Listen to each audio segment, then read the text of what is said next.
universidad tiene hoy en día algunos proyectos. Dentro de los tantos proyectos que tiene, vamos a mencionar algunos: la comparación de la aplicabilidad de las técnicas de PPH y peróxidos para los extractos de residuos y no resinosos en metanol, la clonación y expresión de una peroxina en un modelo bacteriano para la obtención de una proteína recombinante con la actividad. Bienvenida, doctora. Muy buenas noches, doctora. Bienvenida, doctora Carla, por favor.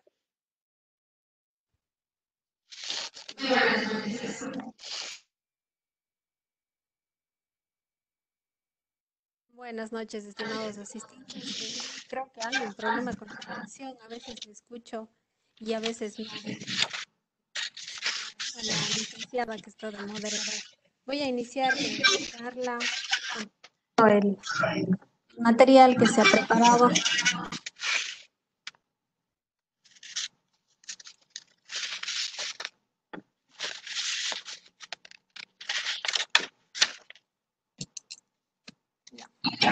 Bueno, el tema del día de hoy, yo les...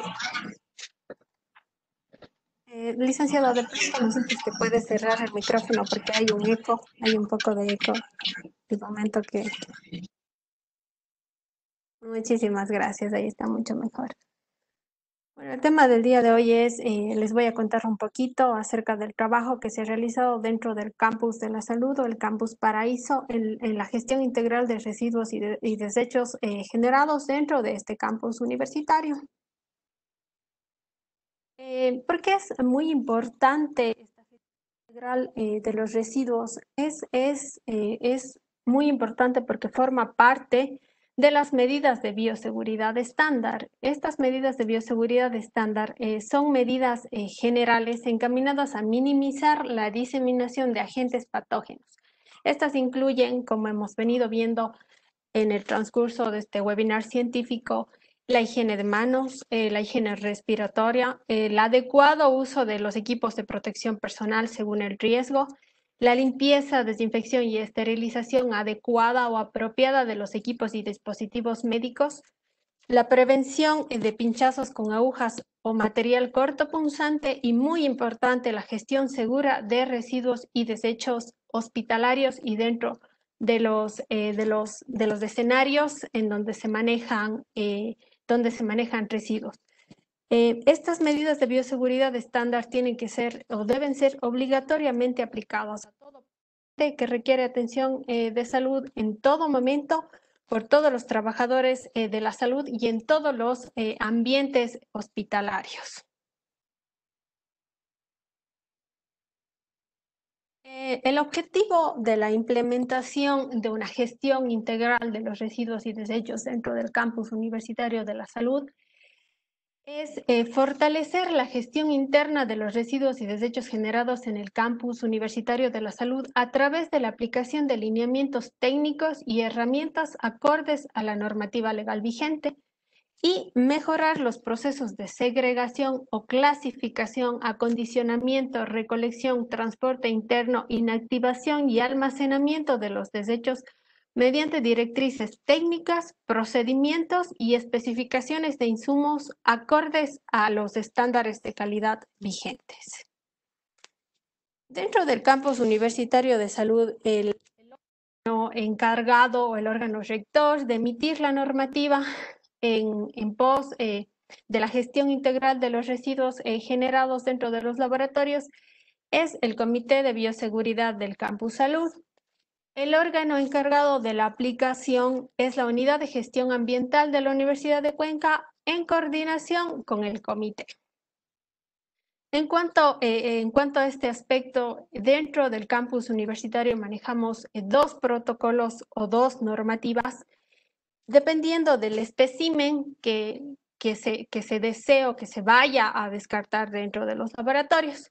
El protocolo de descarte de productos químicos caducados o fuera de especificaciones y envases contaminados con químicos peligrosos, y el protocolo de gestión de desechos sólidos no peligrosos y desechos sanitarios.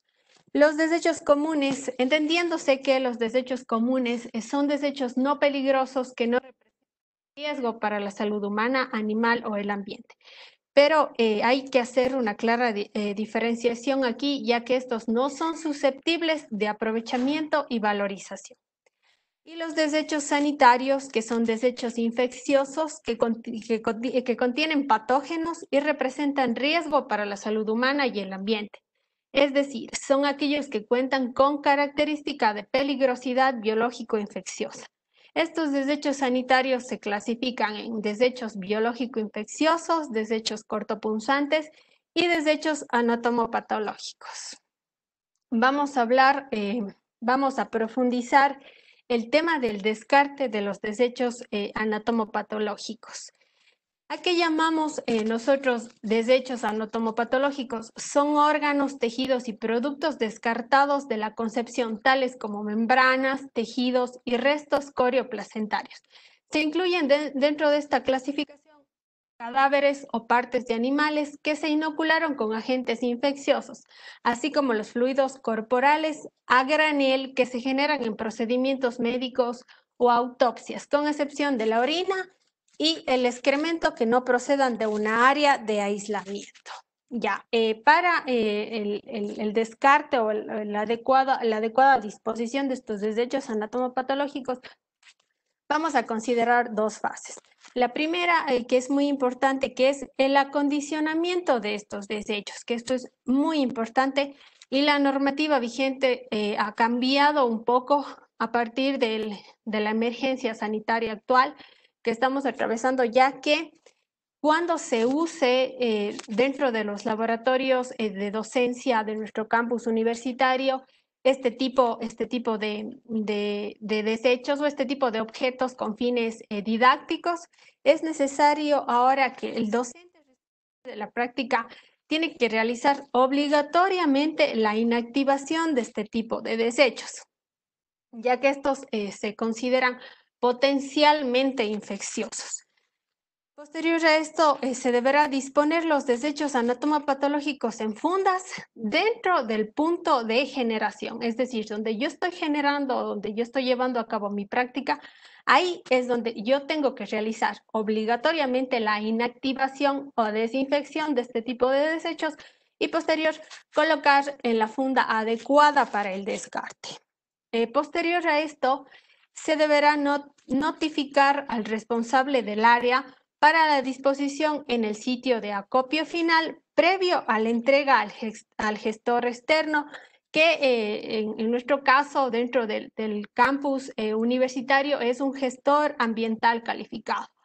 La Universidad de Cuenca tiene actualmente un convenio, entonces este es el gestor ambiental externo que hace o que recoge este tipo de residuos para posterior tratamiento y descarte. Entonces es muy importante considerar el material de la funda, que tiene que ser de polietileno de alta densidad. El espesor es muy importante, que tiene que ser mínimo de 0.05 milímetros. Tiene que ser una funda de color rojo, no transparente y etiquetada. Ahora, la etiqueta, esto es muy importante también, tiene que llevar la etiqueta de riesgo biológico y tiene que estar etiquetado como desecho anatomopatológico.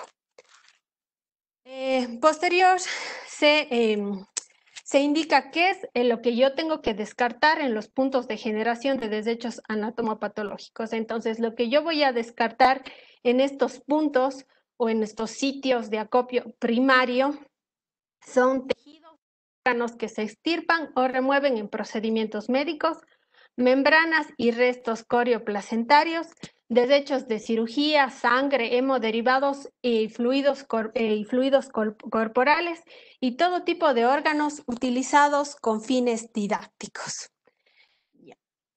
Vamos al paso muy importante, esencial, que es la inactivación. Como les había indicado, actualmente, ante la emergencia sanitaria actual, es de carácter obligatorio la inactivación de este tipo de espécimen de ensayo que yo probablemente voy a utilizar dentro de un escenario docente. Antes se manejaba dentro de la normativa, se manejaban en dos tipos de acondicionamiento. Yo podía hacer el congelamiento de este tipo de desechos previo a la entrega al gestor externo, que es el gestor ambiental, o podía hacer la inactivación. Pero ahora, en virtud de que estos desechos o que estos especímenes de ensayo se consideran potencialmente infecciosos, yo tengo que obligatoriamente hacer la inactivación de los mismos. Entonces, vamos a ver primero la inactivación de órganos y tejidos. Para inactivar órganos y tejidos hay que hacerlo sumergiendo en una solución desinfectante. Esta puede ser de formol buferado, el formol buferado al 5%. El formol buferado es la solución más empleada hoy en día para prevenir el choque osmótico que provoca la disolución directa de la formalina en forma pura en agua destilada y consecuentemente la formación del pigmento blanquecino que ocurre a un pH inferior a 6. Entonces se prepara esta solución de formol buferado al 100% utilizando una solución tampón o una solución buffer. Por lo general lo que se utiliza es fosfato sódico monobásico y una mezcla de fosfato sódico monobásico y fosfato sódico dibásico, que por lo general es anhidro. Utilizamos la formalina y el agua destilada en las proporciones o en la cantidad suficiente para obtener una solución al 5%. Solución de formalina al 10%, que en este caso es del formol puro disuelto en agua destilada. El formol, bueno, en este caso, formando una solución acuosa en peso del formaldehído que me dé una concentración al 10%. Una solución de glutaraldehído, una solución de peróxido de hidrógeno, que es una solución desinfectante bastante conocida, etanol o yodo 30%. Esto tengo que hacerlo sumergiendo en envases con cierre hermético. Ahora, posterior a la desinfección, se puede congelar previo a la entrega al gestor ambiental calificado o en su defecto se tiene que notificar al responsable del área para que el responsable del área haga el traslado al sitio de acopio o disposición final dentro del campus universitario. En el caso de las placentas, vamos a separar el desecho de líquidos mediante un recipiente con rejillas, es decir, vamos a hacer el escurrimiento de los líquidos de la placenta. Ahora, posterior, le vamos a colocar en una funda roja con una porción de cal. La porción adecuada es de 1 a 2 tazas. La placenta en la funda roja sobre la cal y le cubrimos con otra porción de cal. La cal, como conocemos, su composición química es el carbonato de sodio, es el carbonato de calcio, perdón. La cal común. Ahora, la cal viva que se obtiene por incineración del carbonato es el óxido de calcio, pero para la inactivación de este tipo de residuos lo que utilizamos es la cal común, que es el carbonato de calcio. Se puede utilizar también para la inactivación de este tipo de residuos el gel solidificante, que es un agente quelante, que obviamente este se va a colocar, igual se colocará sobre la placenta. El gel solidificante, la función, como conocemos, es que solidifica los fluidos, minimizando el riesgo de contaminación del personal que los manipula. Entonces, esta inactivación que actualmente es obligatoria cuando yo manipulo este tipo de especímenes de ensayo.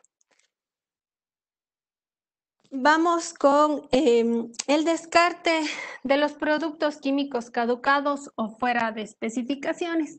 Para el descarte de los productos químicos caducados, primero, igualmente yo voy a considerar en primera instancia una fase de acondicionamiento. Para esto es necesario colocar colocar el químico en envases adecuados, entendiéndose que los mismos deberán ser de un material igual al del envase original o envase primario. Y por recomendación de la normativa es el descarte de los productos químicos tendrá que realizarse en los envases primarios, los recomendados en primera instancia para realizar el descarte. Posterior a esto hay que asegurarse que el envase esté perfectamente sellado. Posterior a esto vamos a realizar el pesaje del químico con su envase.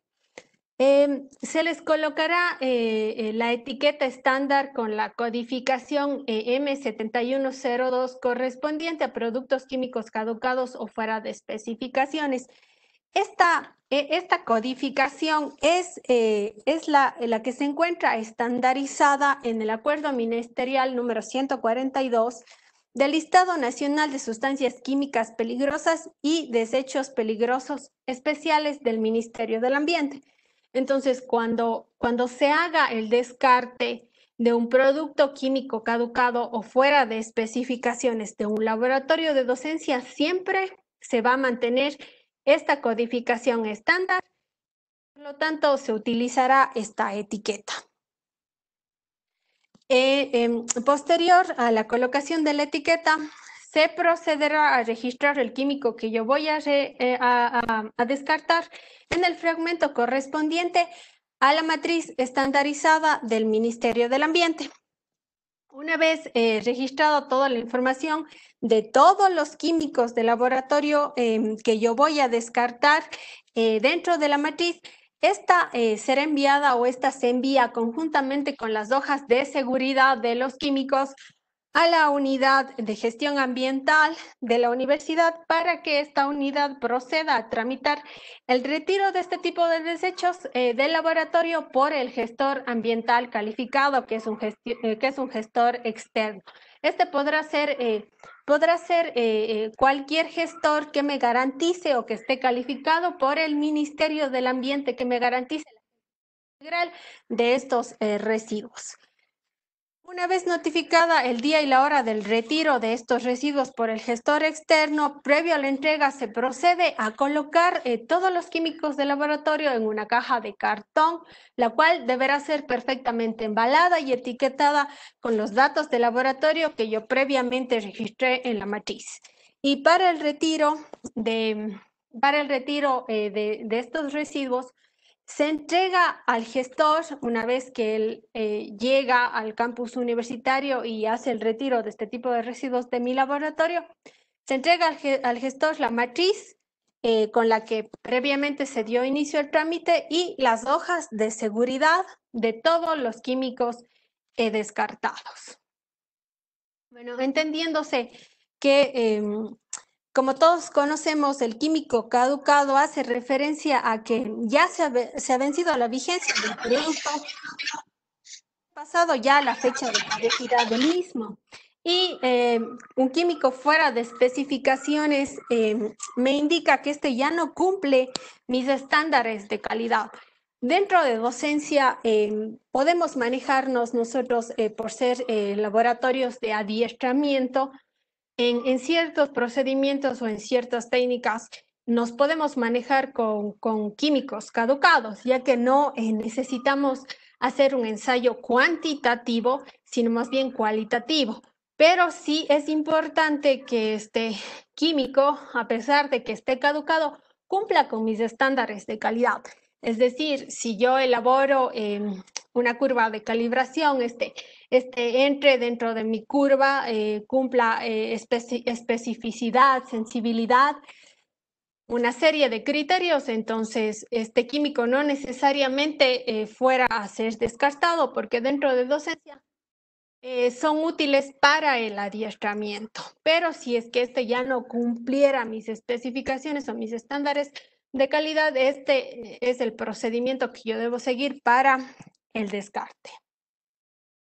En el caso de los envases vacíos, contaminados con químicos peligrosos, igual esto no se puede descartar como material, como vidrio, o como material reciclable porque tienen contaminación con sustancias químicas peligrosas. Entonces, igualmente procederé primeramente a un acondicionamiento. Este acondicionamiento consiste en taparlos bien, pesarlos y disponerlos en una caja de cartón sellada, a la cual se colocará la etiqueta estándar con el código NE27, que según la normativa del Ministerio del Ambiente corresponde a envases contaminados con materiales peligrosos. Posterior al cual se registrará el segmento correspondiente de la matriz estandarizada del Ministerio del Ambiente. Una vez registrada la información de todos los envases vacíos contaminados con químicos peligrosos a descartar dentro del laboratorio, se envía la información igualmente a la unidad de gestión ambiental para que se proceda al trámite de retiro por el gestor ambiental calificado. Para el retiro de mi laboratorio es necesario siempre entregar al gestor la matriz con la que se solicitó se gestione el trámite. Ahora, en las claves y siglas utilizadas dentro de las etiquetas y en la matriz estandarizada del Ministerio del Ambiente corresponden a las normalizadas por el Ministerio del Ambiente dentro del Acuerdo Ministerial número 142, en donde se emite el listado nacional de sustancias químicas peligrosas y desechos especiales. Entonces, aquí les quiero compartir la matriz, que es la que se debe llenar para el descarte de los químicos, en donde se procede primero a registrar lo que es el nombre del químico. En este caso está el ejemplo del formaldehído. Todos los químicos tendrán que, o sea, entre paréntesis, se tendrá que especificar que es un producto químico caducado o fuera de especificaciones. La clave, de acuerdo al Listado Nacional de Desechos Peligrosos M7102, la categoría, igual en este acuerdo ministerial están categorizados los químicos en el caso de que sean solventes orgánicos, solventes inorgánicos, ácidos, bases. Entonces, cada químico tendrá una clave de categoría. El registro del siguiente casillero corresponde igual a un estándar normalizado de si es que yo realizo mi descarte de un laboratorio de docencia, siempre esta codificación va a ser estandarizada. La cantidad siempre tendrá que ser especificada en kilogramos, siempre en kilogramos. La unidad igual corresponde a la especificación del peso en kilogramos y el punto de generación quiere decir que yo estoy descartando en este caso, del almacenamiento primario, es decir, de mi laboratorio, porque nosotros no disponemos de un acopio intermedio o una zona de almacenamiento intermedio y una zona de disposición final. El químico que yo voy a descartar se almacenará en mi laboratorio, obviamente en un lugar adecuado, y será posteriormente retirado por el gestor ambiental calificado para la gestión integral. Siempre se registra lo que son los químicos caducados en la fracción o en la franja verde de la matriz estandarizada y los envases contaminados con químicos siempre son registrados en la franja amarilla de la matriz estandarizada y las mismas directrices que se consideraron para el registro de los químicos. Eso es todo lo que yo les puedo compartir en cuanto al campus. Las normativas que nosotros manejamos y que nosotros hemos elaborado han sido elaboradas en base al reglamento de gestión de desechos generados en establecimientos de salud, que fue emitida por el Ministerio de Salud Pública, el Manual de Bioseguridad para los establecimientos de salud del Ministerio de Salud Pública igualmente, y el Manual de Gestión Interna de Residuos en Establecimientos de Salud del Ministerio de Salud Pública y el acuerdo ministerial mencionado anteriormente del Ministerio del Ambiente. Esto es lo que yo les puedo compartir en cuanto a la gestión integral de los residuos generados dentro de los laboratorios de docencia del Campus Universitario de la Salud. Muchísimas gracias por su atención. Doctora Carla, muchísimas gracias por su intervención. Le ruego me ayude respondiendo una pregunta que hace uno de los participantes. Me dice, doctora, ¿qué opina usted sobre el uso de cal que muchas personas han optado en las entradas de sus casas como medida de prevención frente al COVID? Bueno, realmente no hay evidencia científica. La cal es el carbonato de calcio.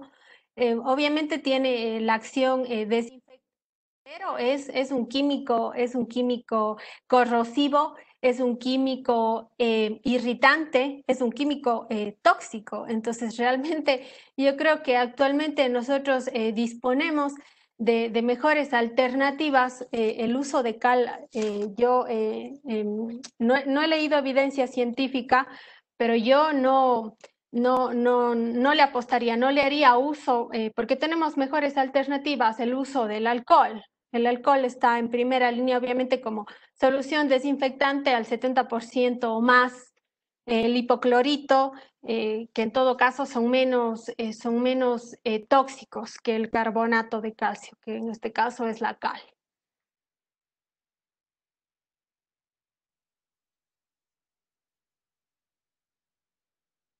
Doctora Carla, muchísimas gracias por su intervención. Estamos muy agradecidos. No tengo este momento más preguntas en fila y en honor al tiempo que esperaron, lamentablemente no vamos a poder dar paso a mayor número de preguntas. Los invitamos a seguir pendientes de los webinars que estamos organizando como Centro de Posgrados. Para el día jueves tenemos la conferencia sobre las cifras de COVID y para el día viernes continuamos con los webinars en el área de la salud.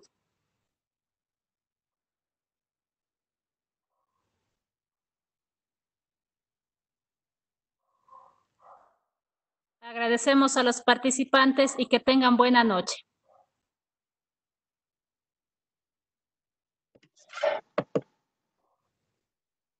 ¿Saliste?